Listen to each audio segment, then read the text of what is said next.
Alors on compare, on prend, on teste, on utilise.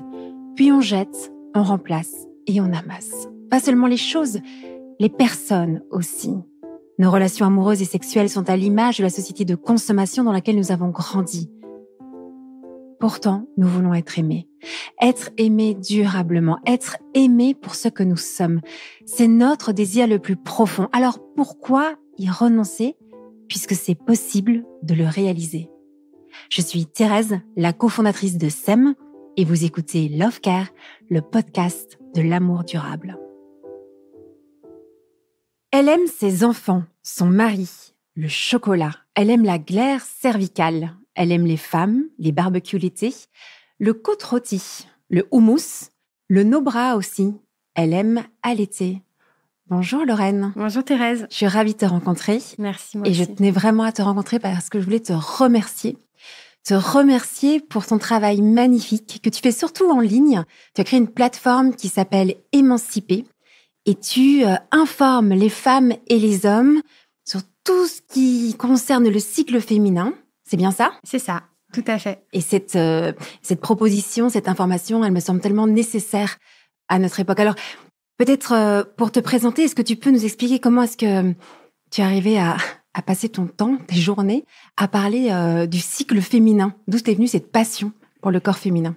Écoute, c'est une passion, je pense que j'ai toujours eu, parce que j'ai toujours été passionnée.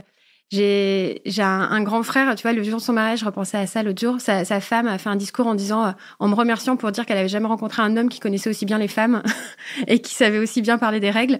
Et c'est vrai que je pense que ça m'a toujours passionnée. J'ai toujours parlé de ces sujets-là.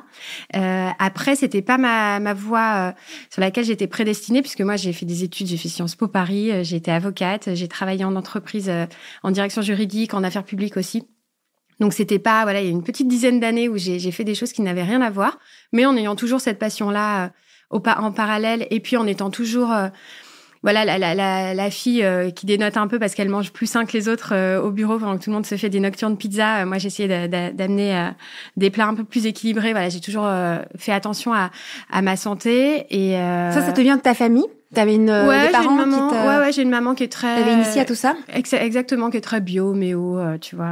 On n'est pas d'accord. Donc, c'est-à-dire que t'as quand même grandi dans un univers avec, voilà, au niveau de l'alimentation, de la santé, plutôt se tourner vers des choses plus naturelles, on va dire. Une vraie sensibilité vers ça. Après, comme tout le monde, j'ai mangé n'importe quoi quand j'étais étudiante. J'ai beaucoup trop bu. J'ai même fumé à certaines périodes de ma vie. Enfin, voilà, je pense qu'on a un cheminement qui passe par plein d'étapes qui sont nécessaires. Mais j'ai toujours eu cette sensibilité-là. Et du coup, en fait, voilà, j'ai travaillé beaucoup. J'ai adoré intellectuellement, mais je pense qu'à un moment donné, je me suis dit que c'était peut-être pas ça toute ma vie, que c'est pas comme ça que je voulais construire, en tout cas, ma vie de famille, etc. Donc, avec mon mari, on a pris la décision de tout plaquer fin 2016. On a fait un tour du monde pendant 1 an. C'est à ce moment-là que j'ai commencé à me former parce que j'avais plein de temps, le cerveau complètement disponible pour ça. Donc, j'ai commencé une formation en ligne en naturopathie. Et après, j'ai continué. Et puis, en fait, à partir de là...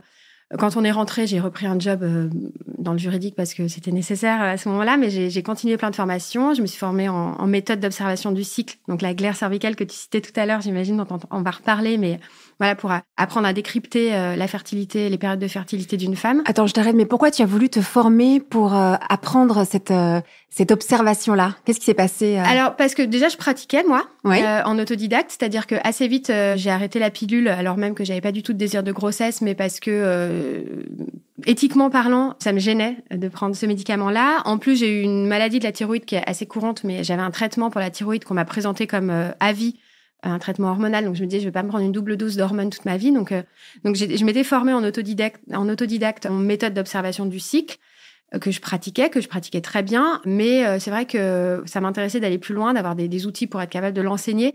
Et puis moi, je fais partie, je pense, de cette génération de nanas qui a toujours le syndrome de l'imposteur, tu vois, partout où je vais. Donc, j'avais au fond de moi un truc qui me disait, je vais en faire mon métier, mais fallait que je me forme. Tu vois, fallait que j'ai des diplômes, que j'ai des certificats, que je sois crédible. Et peut-être encore plus dans ce domaine-là, puisque c'est une approche qui est très peu connue, qui est assez décriée, donc cette crédibilité, elle est nécessaire. Donc tu te formes à cette connaissance et puis tu décides de l'enseigner autour de toi. Exactement. En fait, il y a très peu de gens qui ont cet enseignement-là. Parce qu'en fait, soit on a des médecins, des gynécos, mais qui s'intéressent pas à la physiologie du cycle. En fait, c'est pas leur métier. Ils sont vraiment sur de la pathologie.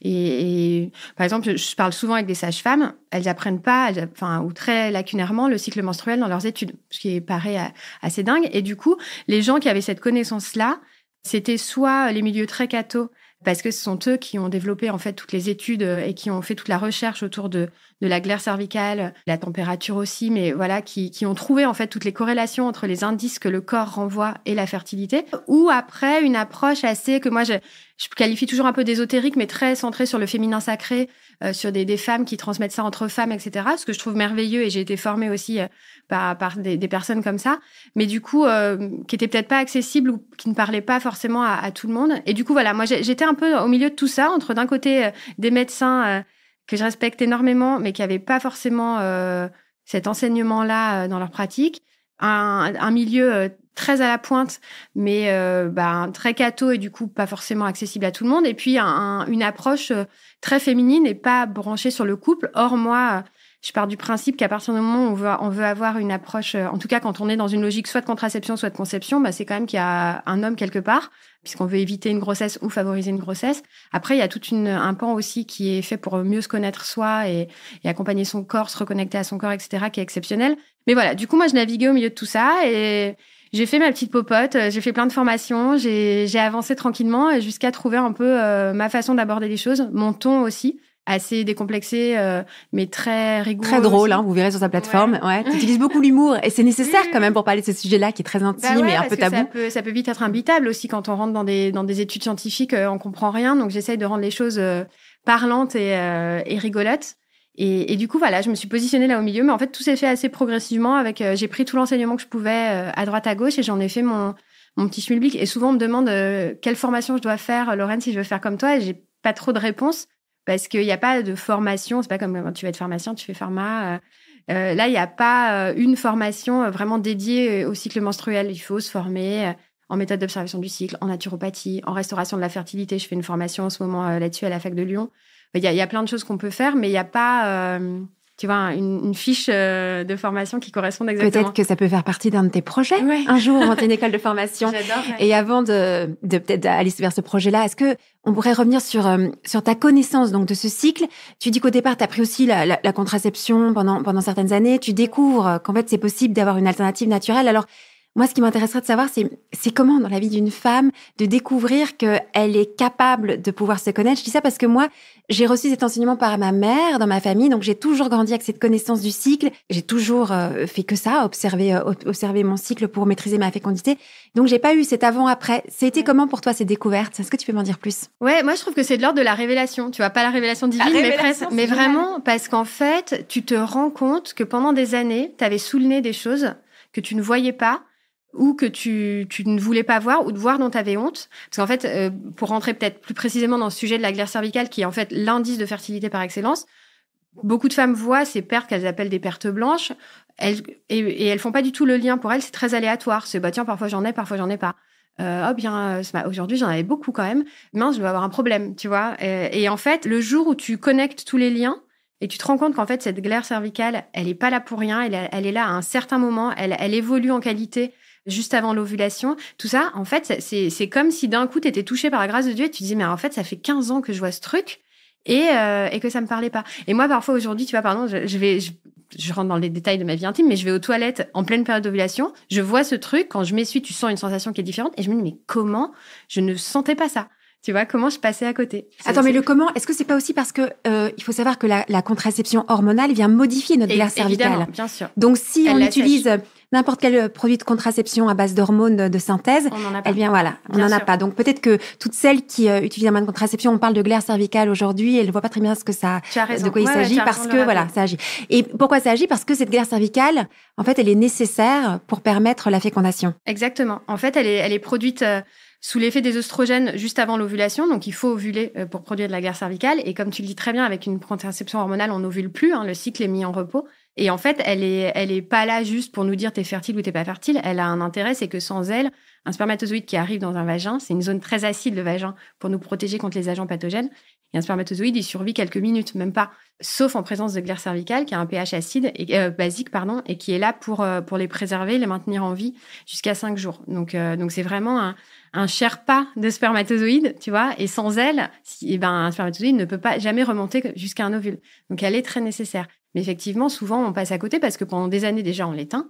Et puis après, souvent on l'a eu pendant sa jeunesse et on croyait que c'était ces fameuses pertes blanches un peu, tu vois, un peu cracra des jeunes filles qui en ont honte parce qu'elles voient des trucs dans leur culotte en fin de journée. D'ailleurs, il y a tout un apprentissage de distinguer entre cette fameuse glaire cervicale, ces pertes blanches qui sont un peu identiques tous les jours, qui voudra encore distinguer du sperme, qui finalement c'est des sécrétions qui se ressemblent plus ou moins, donc c'est tout un apprentissage, une connaissance de soi qui est pas toujours évidente. Mais toi, du coup, tu vas donner une information qui permet aux femmes d'apprendre à se connaître. Qu'est-ce que ça change de se connaître ? Ça change plein de choses. Ça apporte déjà une vraie confiance en soi. Moi, je le vois un peu comme un super pouvoir, tu vois, ce cycle menstruel. Être consciente qu'en fait, on n'est pas pareil tous les jours. Une femme, elle est cyclique, elle n'est pas linéaire. Un homme, il est linéaire.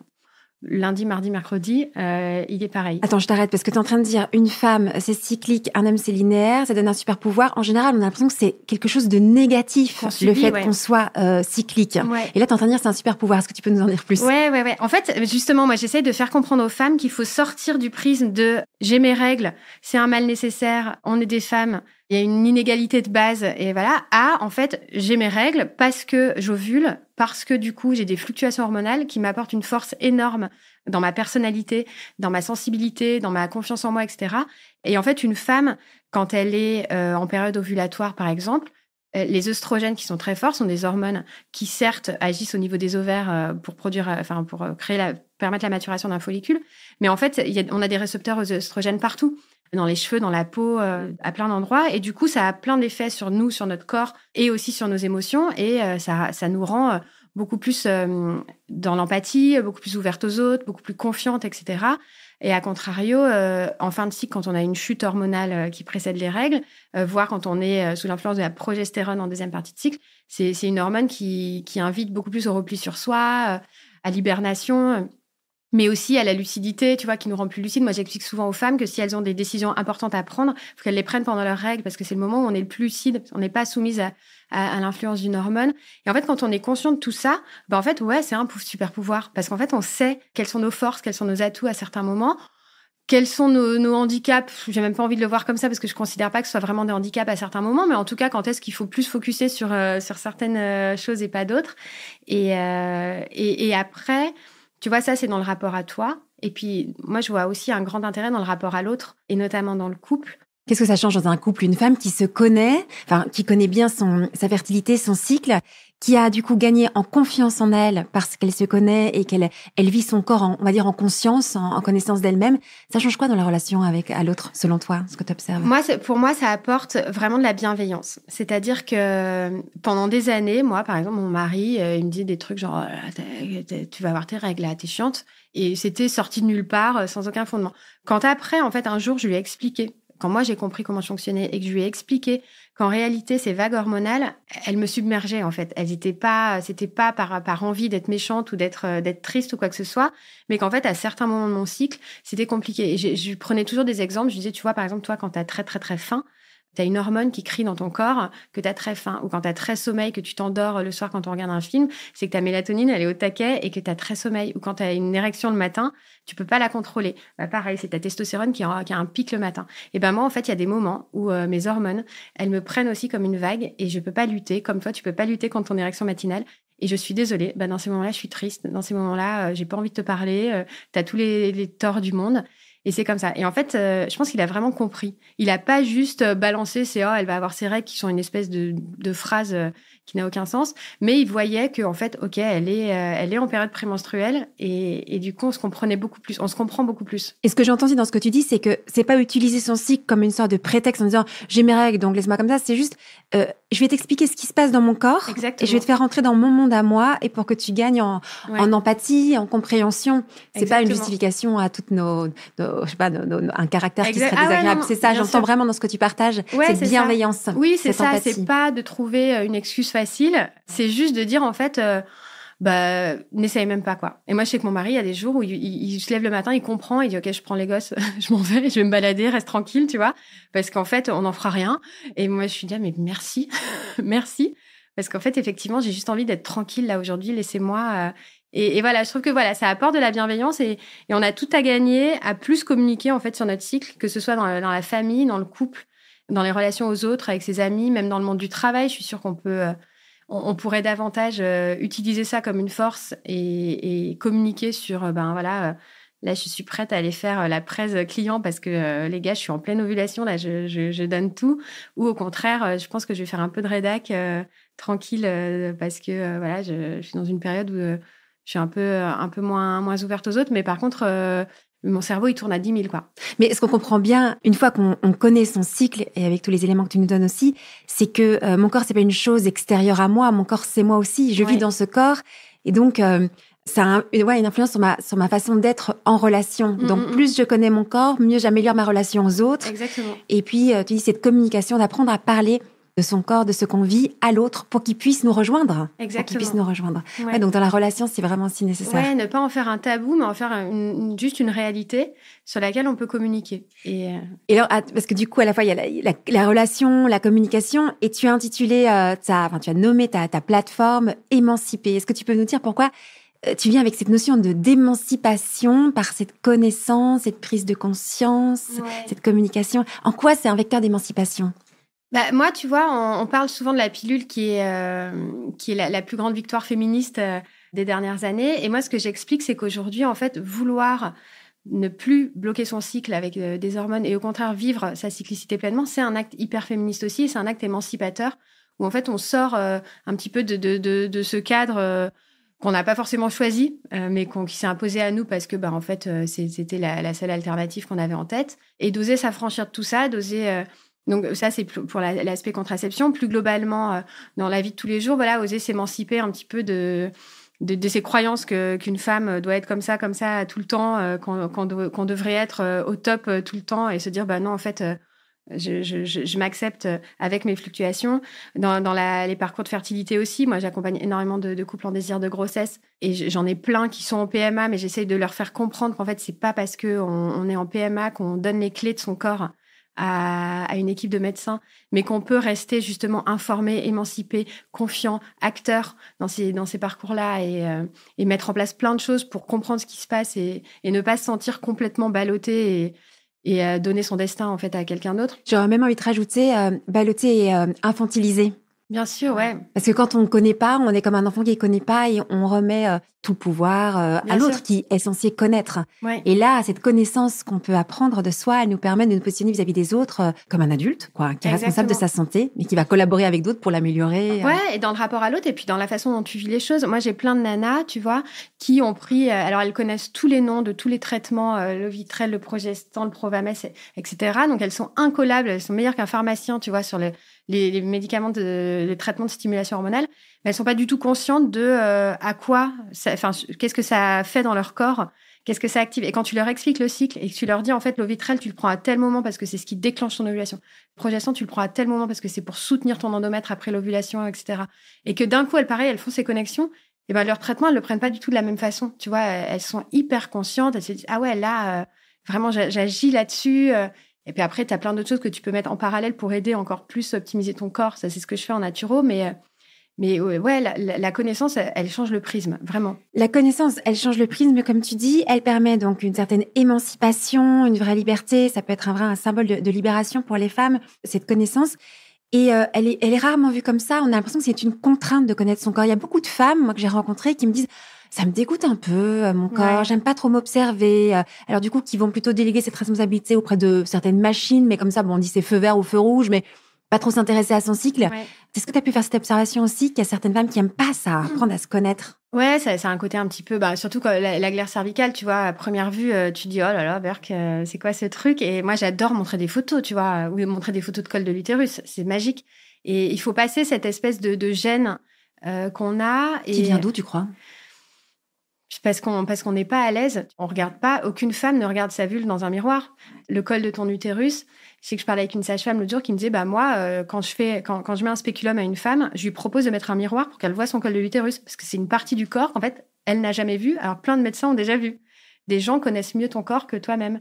On n'a pas du tout cette connexion à soi-même. Il y a un côté qui rejette, enfin, tu vois, une femme n'aime pas sa vulve, alors que tous les garçons touchent leur zizi toute la journée, et tu vois, on n'a aucun problème avec ça. Donc, il faut réapprendre à s'approprier tout ça et être à l'aise avec. Et ce que je pense, je rebondis sur ce que tu dis, c'est que si je suis pas connectée avec mon propre corps, si je sais pas regarder mon corps, si je sais pas regarder avec une vraie bienveillance et même curiosité, voire de l'émerveillement pour mon propre corps, je pense que je peux pas regarder le corps de l'autre aussi avec cette bienveillance, cette curiosité et cet émerveillement. C'est comme si pour connecter avec l'autre, j'ai besoin aussi d'être connectée avec moi-même. Donc cet apprentissage-là, je trouve moi en tout cas d'être à l'aise avec son corps, permet d'être aussi à l'aise avec le corps de l'autre. Puis être à l'aise quand l'autre regarde son propre corps. Tu vois, quand toi tu t'es dit en fait non, c'est joli de savoir qu'un homme porte le même regard sur toi. Enfin tout de suite on voit ce qu'il voit quoi. Et les pertes blanches, la glaire cervicale, c'est pareil. Et en fait, il faut passer ce cap. Et après, moi, il y a des nanas, je reçois des photos de glaire cervicale toute la journée. J'adore. J'ai mon téléphone. Ça, j'ai mes enfants et de la glaire cervicale dans mon téléphone. Et les filles, elles me disent, ouais, j'ai envoyé à mon mec. Au début, il était dégoûté. Puis maintenant qu'il a compris l'intérêt, tu vois, il regarde aussi et il s'intéresse. Donc, ouais, faut passer le cap. C'est pas évident. Il y a des gens pour qui c'est plus compliqué pour des raisons d'éducation. Enfin, il y a plein de choses aussi qui peuvent faire qu'on n'est pas du tout sensible et à l'aise avec ça, mais ça reste notre corps, quoi. Est-ce que tu verrais quelque chose comme plus une femme, on va dire, est éduquée à un niveau d'études important, plus pour elle, c'est difficile de prendre connaissance de son corps quand on a une espèce de plus grande proximité, non seulement avec la terre, avec la nature, on appréhende ça plus positivement. T'as vu ça ou pas trop ? C'est vrai qu'il y a souvent des tabous que je pense qu'on n'a pas dans toutes les cultures. Et en tout cas, nous, on manque de transmission de femme à femme. Toi, tu disais que tu as reçu ça de ta mère. Moi, j'ai reçu le goût de la nourriture saine, etc., de ma maman. Mais alors, le cycle, pas du tout. C'est moi qui lui apprends plein de choses, tu vois. Elle n'est pas du tout consciente de ça. Donc, je pense que ça aide pas à être à l'aise quand c'est quelque chose qui n'a pas été abordé, voire un peu...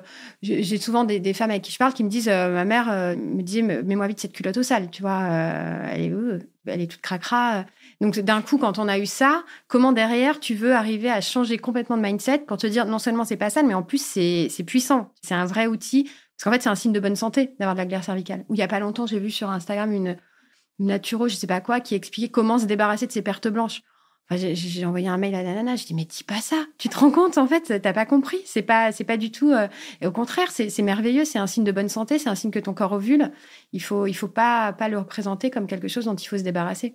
Et c'est merveilleux parce que avec cette glaire cervicale, elle s'accompagne aussi d'une sensation d'être mouillée. C'est ça aussi, je disais, le lien avec la terre. Quand on dit, tiens, comme une terre, quand elle est mouillée, si elle est humide, s'il y a des graines qui sont déposées, les choses poussent. Mais en fait, c'est hyper logique quand tu connais un peu cette connaissance de la nature. De la même façon, dans notre corps, quand on a cette sensation d'être mouillé, quand on voit cette glaire qui l'accompagne, ça veut dire qu'on est en période fertile.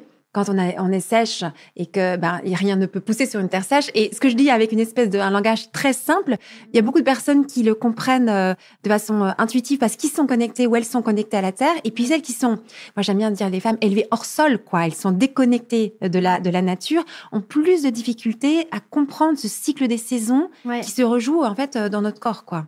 Et c'est marrant que tu dises ça parce que tu vois, je crois que c'est les époux Billings justement qui expliquaient, ceux qui ont fait toutes les études sur la glaire cervicale, que des femmes dans certains pays, je crois que c'était d'Amérique du Sud, pour des femmes qui étaient illettrées, pour leur expliquer, en fait, la sensation qu'elles trouvaient, qu'elles disaient, c'est comme quand on prend un poisson dans nos mains et qui nous échappe entre les mains. C'est ça, en fait, l'ovulation. Parce qu'en fait, c'est le moment où la glaire est hyper glissante et lubrifiée et transparente.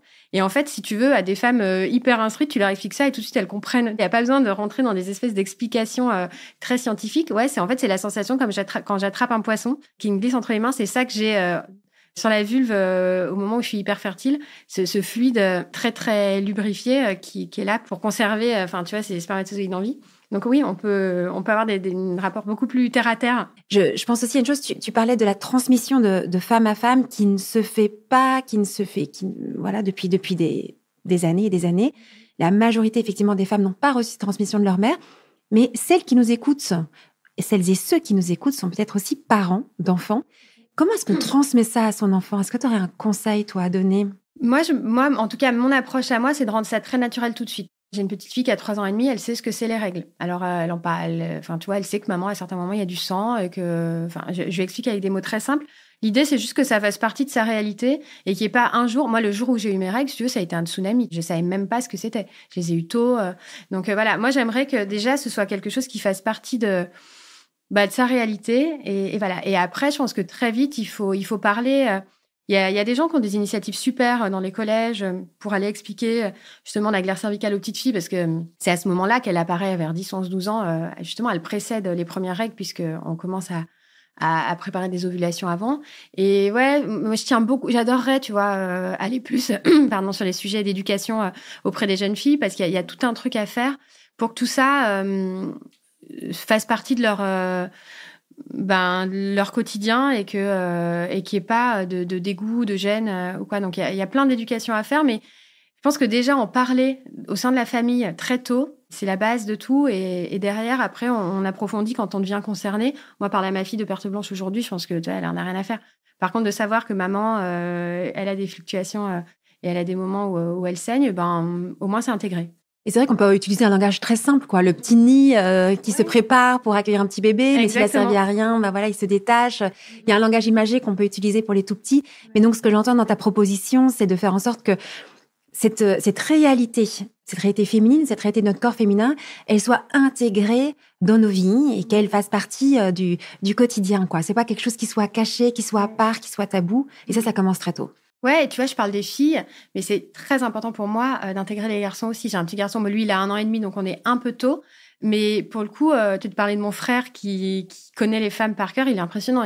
Pour le coup, il connaît le cycle sur le bout des doigts. Mais j'adorerais que mon fils, ce soit pareil. Et qu'un jour, ça soit peut-être lui qui aille donner un tampon à sa copine à l'école parce qu'il a vu qu'elle avait une tâche qui est cette sensibilité-là aussi des hommes, c'est hyper important. Ça change quoi pour un homme de connaître cette réalité-là, ce cycle-là? C'est ce que je te disais sur la bienveillance tout à l'heure. Ça apporte une connaissance et une complémentarité. Et puis après, il y a une réalité aussi du couple. Quand tu veux un enfant, par exemple, d'être conscient de comment ça marche, de la fertilité d'une femme, etc. Déjà, ça rend plus efficace. Et puis, ça peut être des périodes très dures, tu vois, quand un enfant n'arrive pas. Et quand l'homme est conscient de tout ça, je trouve que ça change tout. Il s'intéresse, il est actif, etc. Et pareil, sur la contraception, c'est une approche de couple, en fait. Moi, j'en ai marre que ce soit une histoire de nana, tout ça. Et qu'en fait...